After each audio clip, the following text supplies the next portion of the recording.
right, so we're back once again with Bubba with Sauce, Bubba Keith Mike Sauce, and I got a few more questions for y'all. You got some more time? Sure. All right, perfect. So I wanted to get into your other passion, Mike, racing. Yeah. So this is obviously a big thing for you too. I'm looking around. We are in his shop / studio. I guess this used to be the parts room, right? No, this actually is I sold that building. Okay. And mainly because I thought I was going to retire and I needed to have something to, in the bank for it. So I sold the building. Retirement. Yeah, I know. No. Well, I haven't yet anyway. But no, I Where'd got racing come in to all of this? when we were in Japan, when my dad was stationed in Itazuki in Japan, he a bunch of the airmen wanted to they wanted a go-kart track and they wanted to be able to build their own go-karts. So what we did was he got with the base commander and they got us a Quonset hut and put tools in it and welders and tubing benders and we built go-karts and we bought engines from the off base from the Japanese for Hondas, Yamahas, you name it, Suzuki's, all that stuff. And we put those motorcycle engines on. And they built us a track right next to the airfield. And it was, I think, if I remember right, it was about a half a mile long.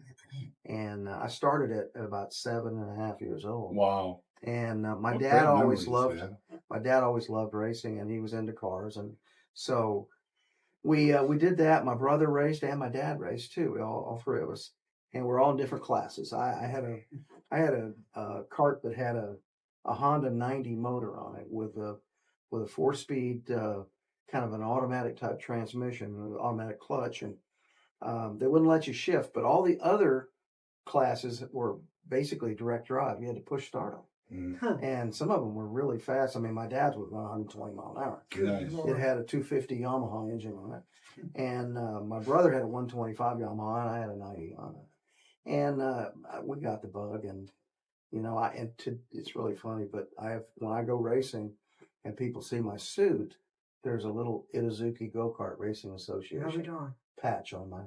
And that's cool. I put that on many suits over the years, but I really got interested in racing. My brother helped me a lot, but I've been in about 420 races. Wow.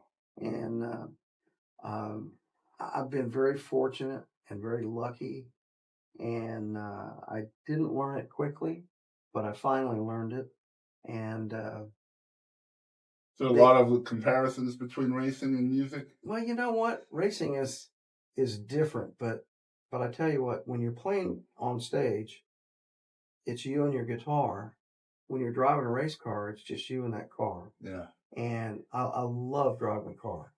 Not as fast as I used to be, but I won a lot of races. You can still be fast, just not as accurate, perhaps. Well, I had my cataracts done recently, so now I'm ready to see into those corners.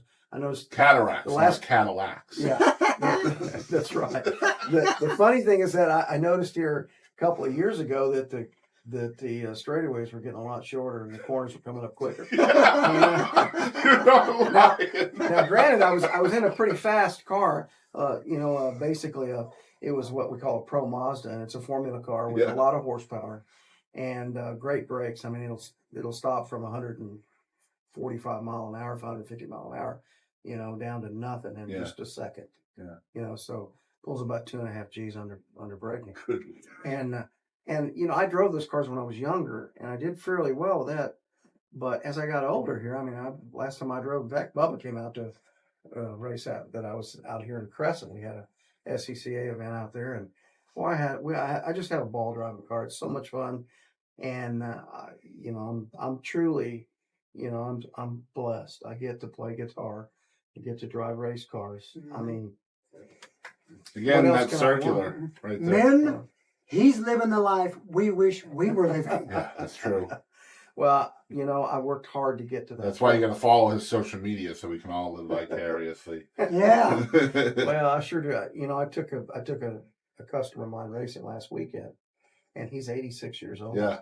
And he got on the podium. He finished third. That's cool. Wow. And that's really cool. He was just elated. So he's still making memories, man. Yeah. That's what life's all about. Well, this guy he started out as a good friend of mine who passed away a few years ago, called me and said, "Hey, can you help us with our cars?" And I said, "No, I'm not doing Mm-hmm. trackside service anymore." And he beat me down.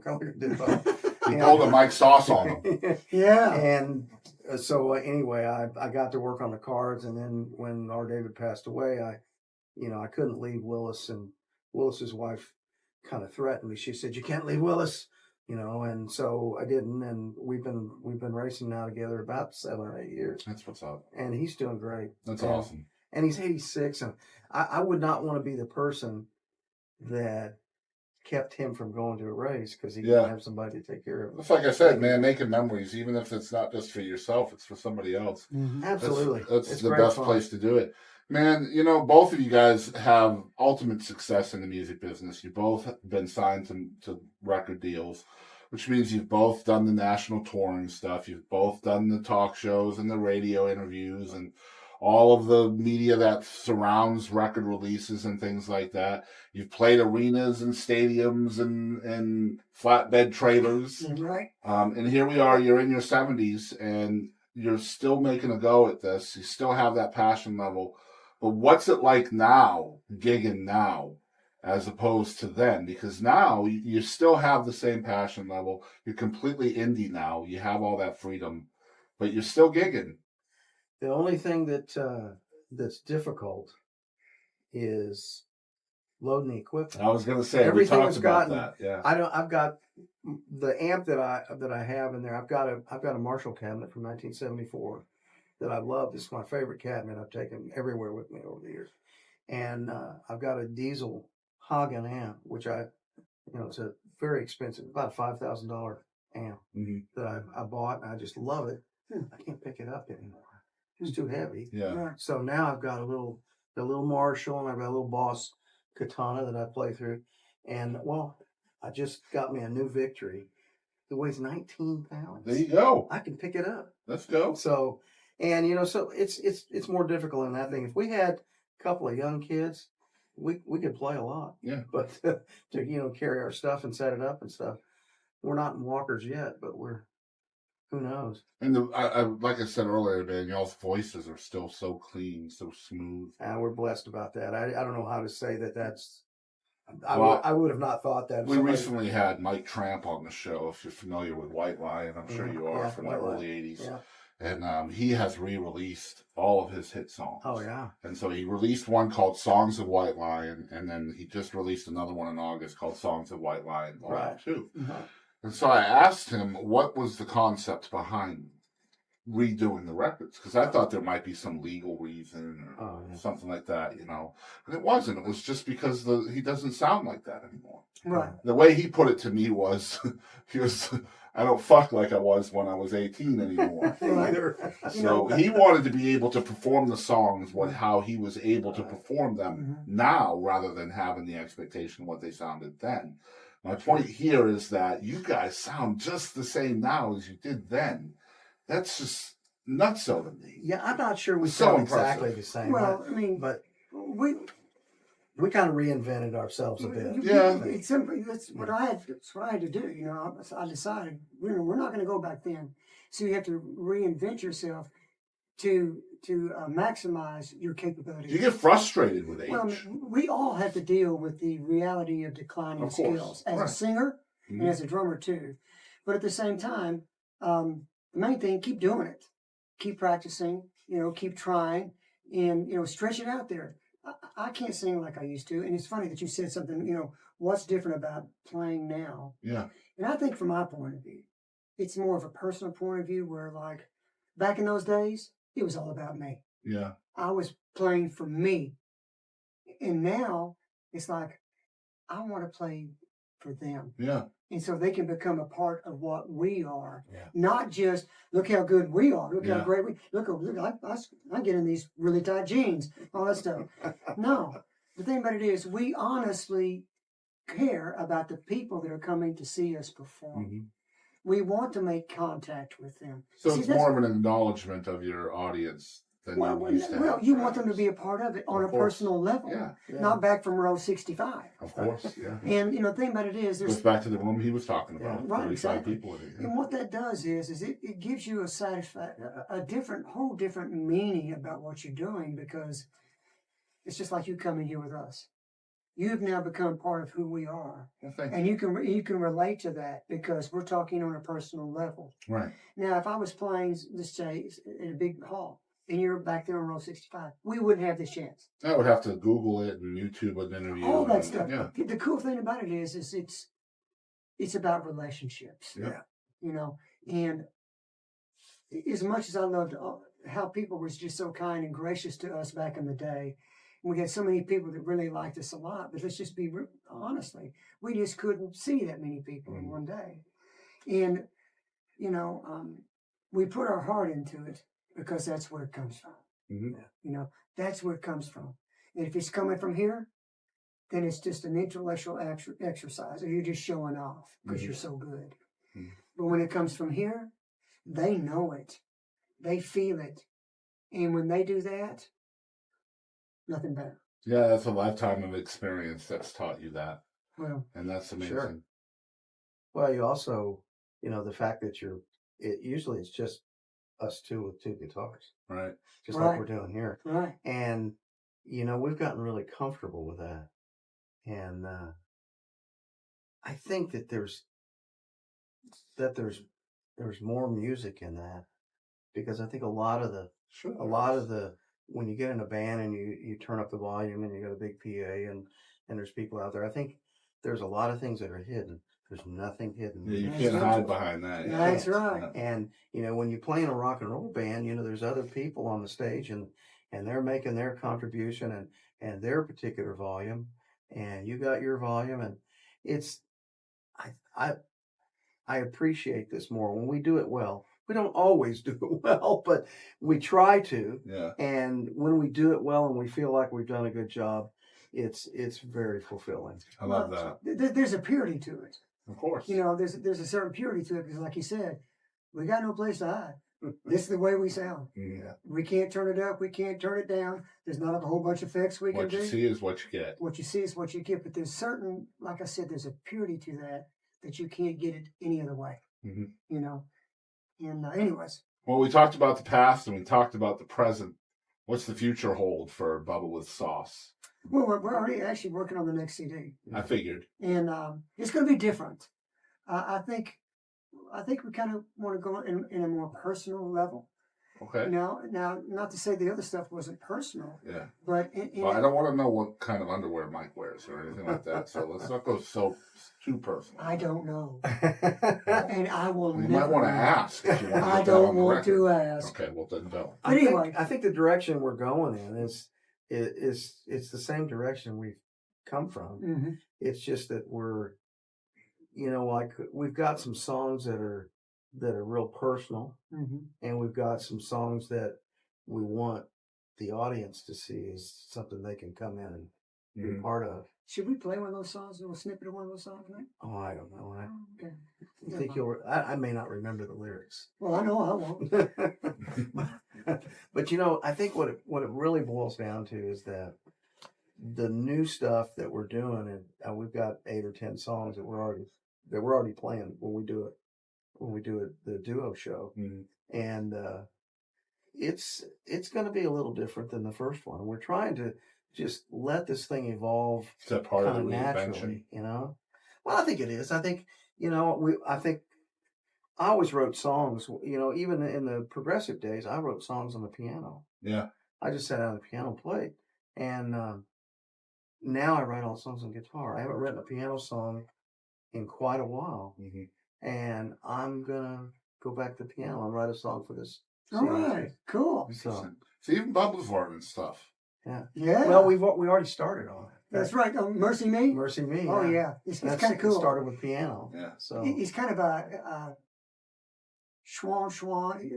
It's almost like R&B influence. Okay. Original R&B influence. it's close to being a gospel song. Yeah. I mean, it Well, really the foundation of a song starting with a piano is a completely different animal Oh, yeah. than a guitar. Sure. Anyway. Well, it is, but you know what? It's funny. All those songs I wrote years ago. I wrote a song back in 1975, I think it was called Maybe Someday, and it was just our manager at the time was having trouble with his wife, and they couldn't get along, and they were breaking up. So I wrote this song called Maybe Someday that they'd get back together. Mhm. Well, he played that song. I just sat on the piano, played it, and he recorded the thing with a little cassette player, and he took it and he let this guy named Michael Maitland, who used to be the head guy at MCA. Yeah, I was going to say I've heard that name And recently. the Actually. next thing you know, I get a call from Chris Christian, who is Olivia Newton-John's producer, and he says, "I heard the song. I want Olivia to do the song." So he comes to my house and meets my parents. My parents put on this big dinner and stuff, and sit down and talk all about it. And I had no idea. This was long before I ever really knew anything about record deals. Yeah, and stuff, MCA we was were a big trying deal to. back then, too. Oh, it was, and we were trying to get a record deal, and we thought, well, maybe if they, I get a foot in here, maybe. And I ended up talking to Olivia Newton-John on the phone. Nice. And we actually had set a time to have dinner together when I was out in LA with Joe, and because I think Joe had more to do that without anything and anybody else. But anyway, that was my first kind of, Exposure. Yeah, exposure to What it could be. the record business. Yeah. And I got this nice letter from Michael Roland Maitland was his name. And he was president of MCA then. Yep. And he said, we really like that song. We really liked it. We can probably sign you to a singles deal for that song. Well, it's a girl's song. It's not. I wrote the song, and we used to play it live, and it had all this vocals in it and synthesizers and strings and all. And it was neat to do it. It started on the piano though. Yeah, but started on the piano. When Joe Sherman heard it, we went in the studio and he said, "Oh, you got to put piano on this thing." Yeah. Well, we didn't have any piano on it when we played live because Mark was playing all the keyboards. Dan was playing. He had a C3 Hammond, and it sounded really nice, but there's no piano in it. Mm-hmm. So we went in there and we got on a 9-foot Steinway and piano wasn't really a massive part of progressive rock in those days. Anyway. Well, it wasn't. Not unless you were. That's what I liked about White Lion. He used piano a lot in some of his tunes. I love piano, and I'm not a good piano player. I'm a guitar player that plays piano. Yeah, but I like. It taught me a lot about voicing, about harmony voicing with the chords and stuff, and so I really play that. I play it more at home than I do my guitar. My guitar sits over on the. Well, it's exciting to hear that y'all are making new things and thinking outside the box still. And so I promised that I almost did forget, but I had to ask about the lava lamp. So you guys are gonna have to tell me the story behind the lava lamp now. Well, and it kind of goes with the table and the chair. That's not true at all. Yeah, it actually does. Well, it does go with it. Actually, my original was one I had from like the 70s. Yeah. And we didn't have big lights or anything. I thought, well, that'd be kind of interesting for people to kind of look at it. So is this a tradition that started way back then? We've used this thing every single time we play, except for the one time when we didn't have any electric. Didn't have AC. We weren't plugged in anything. That's the only time. But I think it's kind of neat. It just kind of gives it a certain. It's so funny. My wife, who came to the show where we met y'all, she came to take pictures. She really wanted to take some pictures. She goes, "I don't know what the significance is of the lava lamp." It's laving she right says, now. But I know. She goes, "I know that there is significance." Yes, there is, Grasshopper. But each one must find his own reason. I have found mine in secret. Mm-hmm. So she made sure that the lava lamp was featured. Well, that's why. It's always been part of our show. I love that. And anytime, I remember a couple of times people said, well, where's your lava lamp? Oh, here it is. I'm putting it on there now. Oh, yeah. So what happens if you forget it? Have you ever forgot it? Never forgotten it. No, we've had it at every show. Well, that's impressive in its own right. That's our light show. A lot of times it is. Hey, I like it. And I love the fact that she pointed it out. She's like, I don't know what the significance is, but I know it's significant. And so she made sure that she had that in the focus with y'all playing behind it at times. She had some incredible focus. Women are always focused on little idiosyncrasies Oh, and things. we They're miss so much that detail-oriented. they don't. I know. It's so true. You know, men do. Guys, this has been another fabulous episode of the Boston Chris Show with Bubba Keith Mike Sauce. I appreciate you guys for hanging out and letting us come visit y'all and talk and shop in more ways than one. Yeah. I want to let you guys know that I know your social media is Bubba Keith and Mike Sauce on Facebook. You can find y'all there. You guys also have a webpage, which I think is bubbawithsauce.com, That's if correct, I remember correctly. And we also have a group page on Facebook too. Okay. Bubba Keith and Mike Sauce. Okay. And thank you. But make sure you guys check out the website. We're going to make sure there's a link in the description below. I know you can get a copy of the record there. To download the record there, and you can see kind of what we're doing, and there's a lot of information. Yeah, there is some archival stuff there too that you guys will want to check out from years ago. Again, thank you guys so much for having me. I appreciate y'all very much. We appreciate you coming. Thanks.